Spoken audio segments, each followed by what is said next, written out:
ഓം നമോ ഭഗവതേ വാസുദേവായ. ഹരിദാസ ഊജുഃ ശ്രവണസ്യ വിഭേദേന ഫലഭേദോത്ര സംസ്ഥിതാ. ശ്രവണം തു കൃതം സർവേ ന തഥാ മനനം കൃതം. ഫലഭേദസ്തതോ ജാതു ഭജനാദഭിമാനദാ. സപ്തരാത്ര മുമൂക്ഷൈവ പ്രേദേന ശ്രവണം കൃതം.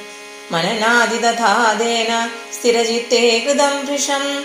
അദൃഢം ച ഹതം ജ്ഞാനം പ്രമാദേന ഹതം ശ്രുതം. സന്നിഗ്ധോ ഹി ഹതോ മന്ത്രോ വ്യഗ്രചിത്തോ ഹതോ ജപ. അവൈഷ്ണവോ ഹതോ ദേശോ ഹതം ശ്രാദ്ധമപാത്രകം.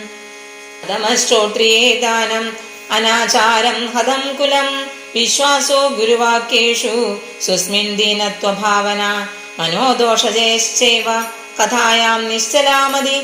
ഏവമാദീകൃതം ചേത് സ്യാത് തദാ വൈശ്രവണേ ഫലം. പുനശ്ചവാന്തേ സർവേഷാം വൈകുണ്ഠേ വസതിർധ്രുവം. ഗോകർണ തവ ഗോവിന്ദോ ഗോലോകം ദാസിതി സ്വയം. ഏവമുക്ത്വാ യേയുഃ സർവേ വൈകുണ്ഠം ഹരികീർത്തന. ശ്രാവണേ മാസി ഗോകർണ കഥാമൂജേ തഥാ പുനഃ. സപ്തരാത്രവതിം ഭൂയ ശ്രവണം തൈകൃതം പുനഃ. കഥാസമാപ്തോ യജ്ജാതം ശ്രൂയതാം തच्च നാരദ. വിമാനേ സഹ ഭക്തൈശ്ച ഹരിരാവിർബഭൂവഃ. ജയശബ്ദാ നമഃശബ്ദാ തത്രാസൻ ബഹവസ്തദാ. സർവത്ര ഗോവിന്ദ നാമ സങ്കീർത്തനം. ഗോവിന്ദ ഗോവിന്ദ. ഹരി ഓം.